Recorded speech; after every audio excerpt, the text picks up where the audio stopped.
Hello दोस्तों, Jangra special educator में आप सभी का हार्दिक स्वागत। तो आज इस वीडियो में हम बात करेंगे जो 7 जुलाई को सीटेट का एग्जाम होने वाला है, उसके लिए ये ट्रिकी वीडियो है। अगर आपने ये वीडियो अंत तक देख लिया तो आप आसानी से ये सीटेट का एग्जाम में पास कर जाएंगे।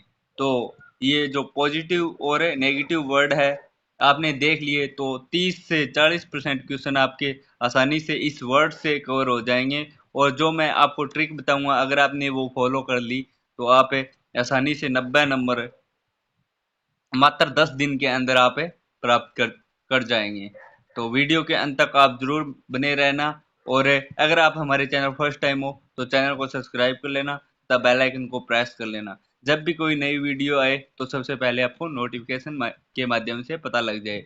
तो अब सबसे पहले मैं आपको बता दूं कि एग्जाम का पैटर्न आपको पता होगा, नहीं है तो एक बार मैं बता दूं कि 75 नंबर 150 क्वेश्चन आते हैं, जिसमें 75 नंबर की आपको पेडालॉजी आती है। हर सब्जेक्ट के 15-15 क्वेश्चन पेडालॉजी के आते हैं। तो टोटल मिलाकर 75 क्वेश्चन पेडालॉजी और 75 सब्जेक्ट के आते हैं आपके। तो अगर आपने ये पेडालॉजी आसानी से कर जाएंगे तो आपका एग्जाम आसानी से कवर हो जाएंगे। और पेडालॉजी करने का आसान तरीके होते हैं, कुछ वर्ड होते हैं, अगर आप उसे आसानी से पकड़ जाएंगे तो आपका एग्जाम आसानी से कवर हो जाएगा। और आसानी से आप अच्छे नंबरों से पास होंगे सीटेट का एग्जाम। और इस वीडियो के अंत तक आप बने रहना। और जो मैं आपको ट्रिक बताऊंगा आप फॉलो कर लेंगे तो आपका सीटेट एग्जाम जो 7 जुलाई को होने वाला है वो आसानी से पास हो जाएगा। और 75 नंबर आप 75 में से आपके 70 नंबर आसानी से आ जाएंगे अगर आप वीडियो के अंत तक बने रहेंगे। और ये मैं जो ट्रिक बताऊंगा अगर आपने फॉलो कर लिया तो आपको सबसे पहले ये वर्ड दिख रहे हैं, काफी वर्ड है, और भी है, आपको दिखाऊंगा उससे ज्यादा। और तो नेगेटिव वर्ड और पॉजिटिव वर्ड, अगर आपने ये पॉजिटिव और नेगेटिव वर्ड आसानी से समझ लिए तो मान के चलो आपका सीटेट एग्जाम अब की बार पास हो जाएगा आसानी से। ये कैसे यूज करने हैं आपको मैं बताऊंगा। तो सबसे पहले नेगेटिव वर्ड देखते हैं। नेगेटिव वर्ड जहां पर भी आपको क्वेश्चन में केवल दिखाई दे जाए वो हमेशा नेगेटिव होता है, वो हमेशा गलत आंसर होता है। अगर आपको गलत आंसर पूछा है कौन सा गलत है तो केवल वाला हमेशा गलत होता है। अगर आपको सही आंसर पूछा है तो पॉजिटिव उत्तर देना है। और नेगेटिव आंसर पूछा है जैसे कौन सा नहीं है, नहीं पूछ लिया तो केवल हमेशा नेगेटिव होता है, नहीं आएगा। और पॉजिटिव पूछ लिया तो पॉजिटिव वर्ड होते हैं। तो मैं आपको बताऊंगा कौन कौन से होते हैं। और सेकंड आपका नेगेटिव वर्ड है निष्क्रिय। और अगर आपको निष्क्रिय दिखाई दे जाए क्वेश्चन के अंदर वो हमेशा नेगेटिव होता है। आपको बच्चे अगर आप बच्चे को दंड दे रहे हैं, सजा दे रहे हैं, भय, बच्चे को भय हो रहा है तो वो हमेशा नेगेटिव होते हैं। अगला वर्ड है व्याख्या, व्याख्यान, परिभाषा। और बच्चे को याद करवाना, रटवाना और वेदन और अभ्यास है। पुस्तक केंद्रित, वर्तमान में आपको पता है बाल केंद्रित शिक्षा है, तो बच्चे को हमेशा केंद्र में रखना है। और हतोत्साहित, बच्चे को कभी हतोत्साहित नहीं करना चाहिए, वो हमेशा नेगेटिव होता है। तो मैं आपको पर्सन भी दिखाऊंगा क्रिकेट कैसे आप को हल करने हैं क्वेश्चन। और पॉजिटिव वर्ड आपको दिखाता हूँ जैसे अवसर। बच्चे को आप जितना ज्यादा अवसर देंगे बच्चा उतना ही ज्यादा सीखता है किसी के माध्यम से। क्रिकेट जैसे आप बच्चे को कोई सिखा रहे हैं तो बच्चे को आप उसे कर कर दिखाएंगे, बच्चे को करने देंगे उसके बाद तो बच्चा बहुत ज्यादा सीखेगा, बच्चा एक्टिव होता है उसके प्रति। और अगला है सक्रिय, जितना ज्यादा आप बच्चे को एक्टिव रखेंगे तो बच्चा उतना ही ज्यादा सीखता है। जैसे आपने बोर्ड पर कोई टॉपिक करवा दिया, उसके बाद आप बच्चे को बोर्ड पर लाए और बच्चा उसे करेगा तो बच्चा सक्रिय होगा और बच्चा ज्यादा सीखेगा। और ये अगला पॉइंट है पॉजिटिव वर्ड जिज्ञासा। अगर आपको जिज्ञासा जहां भी ट्यूशन के अंदर दिखाई दे जाए वो हमेशा पॉजिटिव होता है। जैसे बच्चे क्लास में कुछ बच्चे ऐसे होते हैं जो बार बार क्वेश्चन पूछते रहते हैं अध्यापक से, ये सर कैसे होगा, ये क्यों आया, तो वो बच्चे हमेशा जिज्ञासु प्रवृत्ति के होते हैं, वो बच्चे हमेशा सीखते रहते हैं। तो जिज्ञासा जहाँ भी आपको क्वेश्चन में दिखाई दे जाए तो पॉजिटिव वर्ड होता है। वास्तविक जीवन से जोड़ना, समझना, खोजबीन करना, बाल केंद्रित, प्रोत्साहित, ये वर्ड होते हैं पॉजिटिव। और भी वर्ड है, आपको अगर आप देख रहे हैं तो इसका स्क्रीनशॉट ले लें, और मैं उसके बाद अगले वर्ड आपको दिखाने जा रहा हूँ।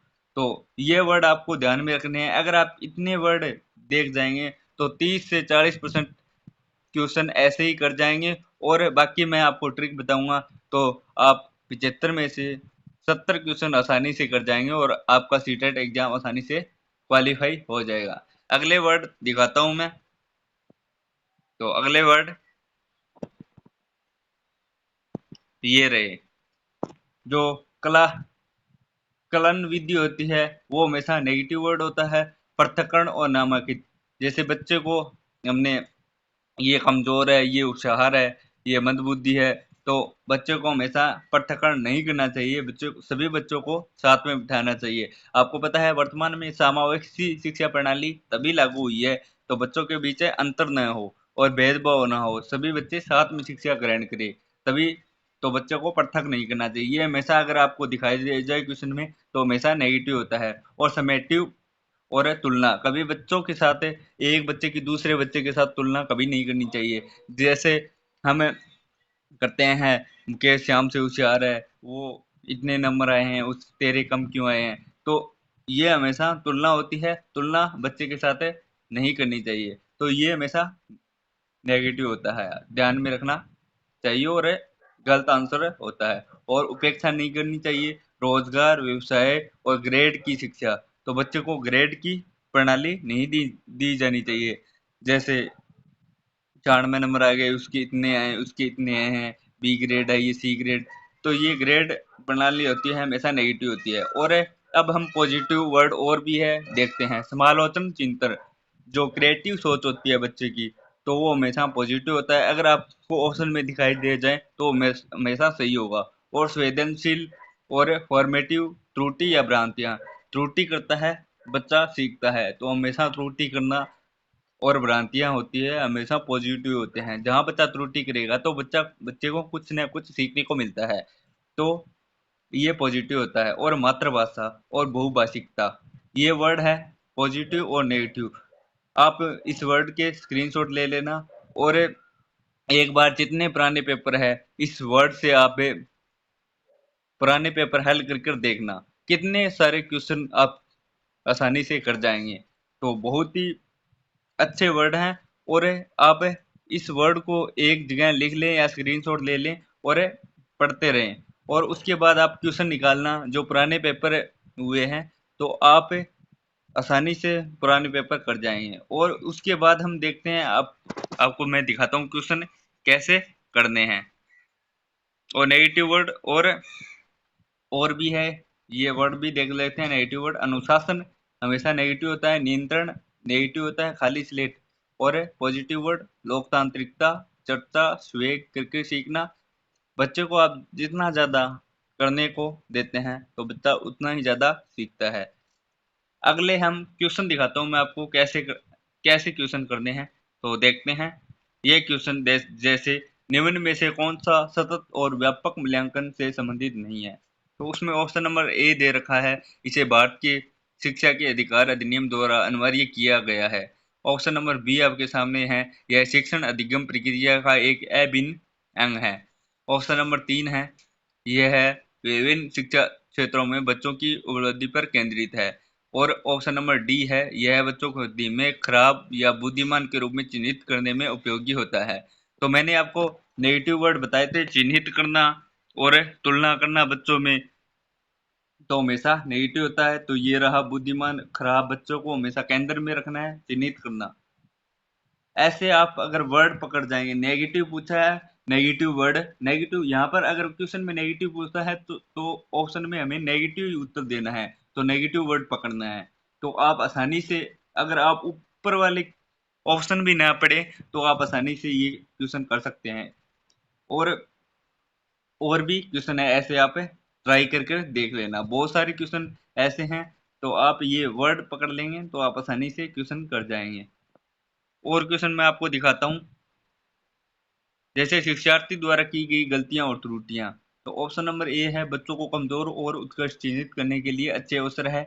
ऑप्शन नंबर बी है शिक्षक और शिक्षार्थियों की असफलता के सूचक है। ऑप्शन नंबर सी है उनके चिंतन को समझने के अवसर के रूप में देखी जानी चाहिए। ऑप्शन नंबर डी कठोरता से निपटाई जानी चाहिए। तो मैंने आपको जो पॉजिटिव वर्ड बताए थे, जो त्रुटियां होती है हमेशा पॉजिटिव वर्ड होती है, तो त्रुटियों से हम सीखते हैं। तो उसमें ये दे रखा है। तीसरा नंबर क्वेश्चन देखते हैं। चिंतन को समझने के अवसर के रूप में देखी जानी चाहिए। तो बच्चा जब भी त्रुटियां करता है, गलती करता है, तो बच्चों को सीखने के अवसर मिलते हैं। तो राइट आंसर सी आ गया। तो ऐसे ये वर्ड हैं, आप देख सकते हैं। और जितने भी आप पेपर हुए हैं, आप आसानी से पॉजिटिव और नेगेटिव वर्ड से आप आसानी से ट्यूशन कर जाएंगे। तो कम से कम ये वर्ड से आप 30 से 40% क्वेश्चन आसानी से कर जाएंगे। और कुछ आप आपको मैं और भी बताता हूँ। ये अगर आप ट्रिक फॉलो करेंगे तो आप लगभग 10 से 15 नंबर क्वेश्चन और भी आसानी से कर जाएंगे। एक है, आपको जैसे ट्यूशन देता है एग्जामिनर बार बार नहीं है, आ, हम ज्यादातर फंसते हैं लास्ट में, कौन सा नहीं है, कौन सा सही है, ऐसे एग्जामिनर फंसाता है। तो लास्ट में आप जैसे नहीं पूछा है तो वहां से आपको अंडरलाइन कर लेना चाहिए, नहीं पूछा है तो नेगेटिव उत्तर देना है, और पॉजिटिव पूछा है तो पॉजिटिव आंसर देना है। तो ये नेगेटिव वर्ड और पॉजिटिव वर्ड आपको बताए हैं, तो ये आप यूज करेंगे। नेगेटिव पूछा है तो नेगेटिव वर्ड जहां पर आपको दिखाई दे जाए वो ऑप्शन राइट होगा। जहां पर पॉजिटिव पूछा है, जैसे प्रोत्साहन हो गया, अवसर हो गया, बच्चों को कर कर सीखना हो गया, तो जहां पॉजिटिव पूछा है तो बच्चों को हमेशा केंद्र में रखना है। बच्चों को नया आपको दंड देना है, बच्चों में नया तुलना करना है, नया कुछ और परिभाषा, ये हमेशा नेगेटिव होता है। तो ये अगर आप वर्ड ध्यान में रखेंगे तो आप आपका जो 7 जुलाई को सीटेट का एग्जाम है वो आसानी से क्वालिफाई हो जाएगा। और एक पॉइंट, अगर आपको एग्जाम करना है, एग्जाम आपको पता है फर्स्ट स्टेप में और सेकंड, दो स्टेप में आपको एग्जाम करना है। अगर पहले जो क्वेश्चन आपको आते हैं वो करने हैं फर्स्ट राउंड में, और सेकंड राउंड राउंड है आपने जैसे छोड़ दी हैं तो आप उस क्वेश्चन को टिक कर लेना और अंत में सेकंड राउंड में करना है। तो आप, अगर आपको टाइम, सेकंड राउंड होता है उसमें आपको टाइम नहीं मिलता है, तो बड़े क्वेश्चन होते हैं, अगर आपको जहां भी बड़ा ऑप्शन दिखाई दिखाई दे वो हमेशा पॉजिटिव, अगर पॉजिटिव बड़ा आंसर हो तो आप बड़ा आंसर क्लिक कर देना, आपका 100% राइट होगा। जहां ऑप्शन में बड़ा ऑप्शन हो, क्वेश्चन में बड़ा ऑप्शन दिखाई दे, वो आप टिक कर देना पॉजिटिव। अगर क्वेश्चन में पॉजिटिव पूछा है तो पॉजिटिव होगा आंसर बड़ा, तो आप बड़ा आंसर टिक कर देना। 100 में से 100% है वो आपका सही होगा, बड़ा आंसर हमेशा सही होता है। ये ट्रिक की वीडियो है। अगर आप ये वर्ड और ये ट्रिक मैंने बताई है बड़ा आंसर वाली, तो अगर आप फॉलो करेंगे तो आपका जो सीटेट एग्जाम है क्वालिफाई आसानी से हो जाएगा। तो आपको वीडियो कैसा लगा? अगर आपके कोई और भी सवाल या डाउट है तो कमेंट बॉक्स में ज़रूर बताना, और वीडियो को लाइक करना और दोस्तों के साथ शेयर करना ज़्यादा से ज़्यादा अपने दोस्तों के पास है। और अगर आप हमारे व्हाट्सएप और टेलीग्राम ग्रुप से जुड़ना चाहते हैं तो वीडियो के डिस्क्रिप्शन में आपको व्हाट्सएप ग्रुप और टेलीग्राम ग्रुप का लिंक दिया जाएगा, वहां से आप जुड़ जाना। तो तब तक जय हिंद जय भारत, मिलते हैं नेक्स्ट वीडियो में। धन्यवाद।